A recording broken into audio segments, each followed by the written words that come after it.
ডিফুৰ ৰংনিহান বস্তি হৰিলাল বস্তি পানবাৰী আদি এলেকাত যুৱ সমাজক বৰবিসদৃশ মাৰাত্মক ড্ৰাগছৰ পৰা মুক্ত কৰিবলৈ জিলা আয়ুক্ত মধুমিতা ভাগৱতীয়ে ডিফু ইছলামিক সমাজ সংস্কাৰক সমিতিৰ অনুৰোধ ৰক্ষা কৰি আজি বিয়লি ৰংনিহান পথাৰত আয়োজন কৰে এক ড্ৰাগছ বিৰোধী সজাগতা সভা। নুৰুল ইছলামে আধৰা ডিফু ইছলামিক সমাজ সংস্কাৰক সমিতিৰ সভাপতি ফকৰুদ্দিন লস্কৰৰ পৌৰোহিত্যত অনুষ্ঠিত সভাখনৰ উদ্দেশ্য ব্যাখ্যা আৰু আদৰণি ভাষণ পাঠ কৰে আকিবুদ্দিন আহমেদে।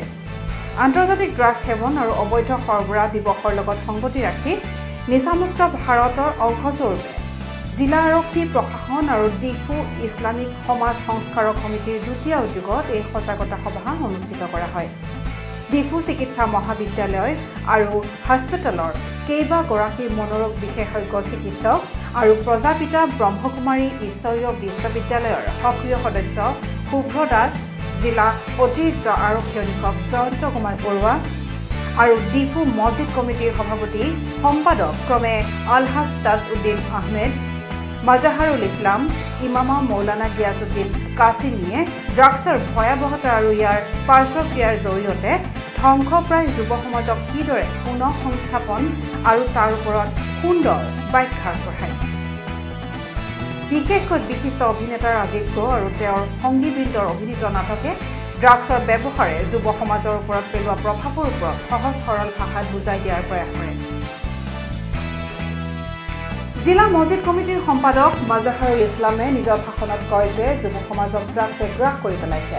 সমাজৰ অশিক্ষিত শ্ৰেণীয়ে বিজ্ঞজনৰ পৰা জ্ঞান লাভ কৰি ড্ৰাগছ মুক্ত হ'ব পাৰে। বৰ্তমান সমাজত একাংশ লোকে লোভৰ প্ৰতি বেছি আকৃষ্ট হৈ সহজ উপাৰ্জনৰ পথ ড্ৰাগছৰ ব্যৱসায়ৰ পথ বাছি লৈছে, যি সমাজখনৰ অধোগতি হৈছে।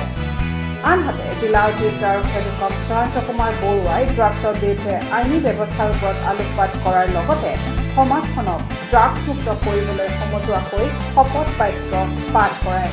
মুখ্য অতিথিৰ ভাষণত জিলা আয়ুক্ত মধুমিতা ভাগৱতীয়ে নিজৰ ভাষণ প্ৰসংগত কয় যে জিলাখনত ড্ৰাগছৰ বিৰুদ্ধে জিলা প্ৰশাসন সদায় সচেষ্ট হৈ থাকিব।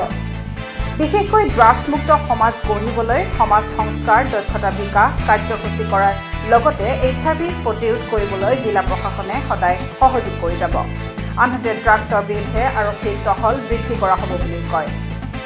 আহিলো ড্ৰাগছৰ বিৰুদ্ধে আমি এটা সজাগতা শিবিৰ পাতিবলৈ সক্ষম হলো।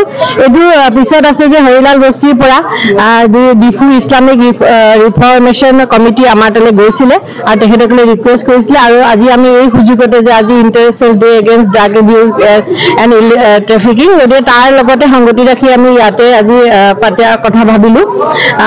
আপোনালোকে দেখিলে যে আমাৰ মাজত আজি পুলিচৰ অফিচাৰ আছে, আমাৰ মাজত মনোবিজ্ঞানিক আছে, আমাৰ মাজত কৃষি শিক্ষক আছে, ইয়াৰ সমাজৰ সকলো লোক আছে। গতিকে মই ভাবিছো সকলোৱে যিহেতু গুৰুত্ব দিছে, ডিফুটো আপোনালোকে জানে কাৰ্বি আংলং এটা পইণ্ট হয়, যিটো এটা ৰুট হয়, যিটো থ্ৰুদি আমাৰ ড্ৰাগছৰ বহুত সৰবৰাহ হৈ আছে। সেইটোত আমি আৰক্ষী প্ৰশাসন আমি সদায় লাগি আছো। তাৰ উপৰি ইয়াতে দেখা গৈছে যে বহুতো HIV কেছ বাঢ়িছে আৰু ড্ৰাগছ ইউজাৰো আছে, আমাৰ যিখিনি আমি ইনফৰমেশ্যন পাই আছো ডক্তৰসকলৰ পৰা।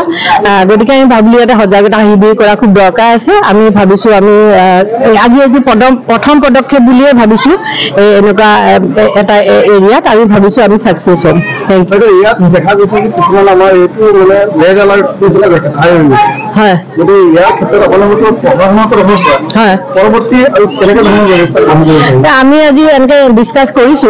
ধৰক আমি কিছুমানটো আমি মানে ৰিফৰ্ম মানে যিখিনি district hub for empowerment women বা স্কিল ডেভেলপমেণ্ট বা যেনেকে নহওক কিছুমান আমি ৰিফৰ্মৰ কাম আমি কৰিম বুলি ভাবিছো। দ্বিতীয়তে কিছুমান আমি পুলিচৰ দ্বাৰাও কিছুমান আমি ধৰক অকণমান এই এলেকাটো মানে পুলিচৰ যদি অহা যোৱা আমি কৰিব পাৰোঁ, পেট্ৰলিং ইত্যাদি, তেনেকৈও আমি বহুখিনি ভাবিছো যাতে তেখেতসকলৰ নটিচতো থাকে।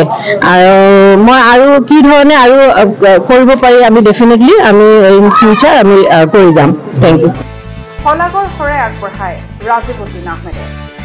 ডিফুৰ পৰা ছাইদুল ইছলামৰ ৰিপৰ্ট, আছাম টাইমছ পোষ্ট।